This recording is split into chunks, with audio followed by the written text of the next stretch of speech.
প্রিয় তৃতীয় শ্রেণীর শিক্ষার্থীবৃন্দ, দেখো তোমাদের বাংলা বই। আমরা আস্তে আস্তে আস্তে আস্তে কাজ করতে করতে চলে আসলাম। আমরা সব পাঠ 7 আমরা করে ফেলেছিলাম, অর্থাৎ পৃষ্ঠা 20 এবং 21-এর কাজ আমরা করে ফেলেছি গত 8 তারিখে। আজকে আমরা এই পাঠ 7-এর উপরে যে অনুশীলনীটা আছে এই অনুশীলনীটার কাজগুলো করব, ঠিক আছে?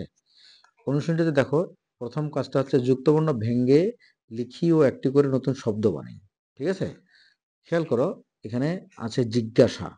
জিজ্ঞাসা জিজ্ঞাসা আমরা বানান করি করে বর্গা জ হিসিকার উময় গ আকার দন্ত্য শেষা। এই উময় গতে আছে কি, বর্গা জ আছে প্লাস ইও আছে, বর্গা জ এবং ইও মিলে ইময় গ, ঠিক আছে? তো এটা দিয়ে আমাদেরকে নতুন একটা শব্দ, এখানে জিজ্ঞাসা আছে, আমরা জ্ঞান শব্দটা লিখি, জ্ঞান, এটা দিয়ে, এই যে জ্ঞান, ঠিক আছে? জ্ঞান, ওকে। আচ্ছা, তারপরে আরো কি লিখতে পারি? বিজ্ঞান, বিজ্ঞান, এই যে বিজ্ঞান উইগা দিয়ে। আচ্ছা, এরপরে আসো ক্ষুধা।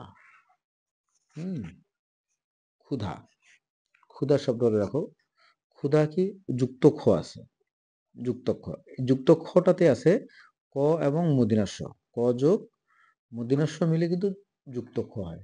চিন্তা করছো, ক যোগ মূর্ধন্য ষ মিলে হচ্ছে যুক্ত খ। তো এখানে দেওয়া আছে ক্ষুধা, আমরা এই যুক্ত খ দিয়ে লিখি ক্ষতি, এই যে যুক্ত খ তো ক্ষতি, ঠিক আছে? ক্ষমা, যুক্ত ক্ষময়কার মা, ক্ষমা, ওকে। এরপরে সঞ্চয়, সঞ্চয়টা কি আছে? ইউ চ, এই যে ইউ ইউ চ, এটাকে আমরা লিখি, এখানে সঞ্চয় লিখছে, সঞ্চয় ইউ চ দিয়ে আমরা লিখি 50, প, এই যে 50। খেয়াল করো কেমন করে 50 লিখলাম, প দন্তা নয়, এইভাবে দন্তা নর মতো করে দিয়ে এইভাবে, এই যে 50 ইউ চ, এটা বলবো আমরা ইউ চ 50, ঠিক আছে? সঞ্চয় গেল। কষ্ট, ওখানে কি আছে? মূর্ধন্য ষ যোগ ট, এই দুটো একসঙ্গে হলো মূর্ধন্য ষ ট, কষ্ট। আমরা আরেকটা শব্দ লিখি নষ্ট, এই যে, ওকে। এটার কাজ হয়ে গেল। এবার দেখো, এবার আমাদেরকে 2 নম্বরটা কি করতে বলছে?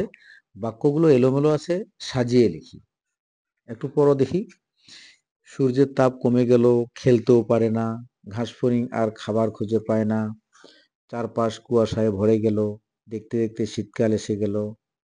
এটা আমরা শুরু করব, এই যে দেখতে দেখতে শীতকাল এসে গেল, এটা প্রথমে হবে, এটা আমি 1 নম্বর দিলাম, এটা প্রথমে।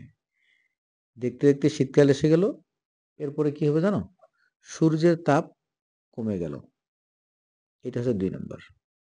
এরপরে চারপাশ কুয়াশায় ভরে গেল, এটা হচ্ছে 3 নম্বর।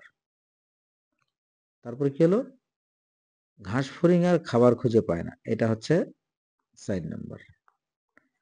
খেলতেও পারে না, এটা হচ্ছে 5 নম্বর। এটা সাজানো হয়ে গেছে, 1 2 3 4 5, ওকে। এখানে লিখবা বা তোমরা খাতায় লিখবা। এরপরে দেখো 3 নম্বর হচ্ছে উত্তর বলি ও লিখি। এই প্রশ্নগুলোর উত্তর আমি খাতায় লিখে রেখেছি, তোমরা একটু খাতাটা দেখে নাও। 1 নম্বর, পিঁপড়া রোদের মধ্যে কি করছিল? আমি লিখেছি পিঁপড়া রোদের মধ্যে বড় একটা বোঝা টেনে নিয়ে যাচ্ছে, ঠিক আছে? এটা 1 নম্বরের উত্তর। খ নম্বর, ঘাস ফড়িং কি করছিল? ঘাস ফড়িং ঘাসের উপর তিড়িং বিড়িং খেলা করছিল, ঠিক আছে? গ, ঘাস ফড়িং কেন পিঁপড়ার বাসায় গেল? ওই যে ঘাস ফড়িং এর ক্ষুধা পেয়েছে, ও তো যখন কাজ করার সময় তখন তো খেলছিল, কাজ করে নেই, কোনো সঞ্চয় নেই তার। পিঁপড়ার বাসায় খাবার চাইতে গেল, ভিক্ষা করতে গেছে, ঠিক আছে? ঘ, কে বোকা, পিঁপড়া নাকি ঘাস ফড়িং? পিঁপড়া কেন বোকা হবে? বোকা হচ্ছে ঘাস ফড়িং, তাই না? ঘাস ফড়িং এ তো কাজ কাজ না করে খেলা করছিল, কাজের সময় খেলছিল।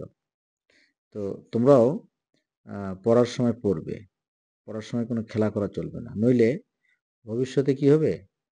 হ্যাঁ, লেখাপড়া শিখবে, পরীক্ষা দিবে, চাকরি হবে না, তখন কষ্ট হবে, ঠিক আছে? যাই হোক, তাহলে এটা একটু ভালো করে দেখে নিবে ভিডিওটা। এই চ্যাপ্টারটা আমাদের ওকে ডান। 11-1-25। আল্লাহ হাফেজ।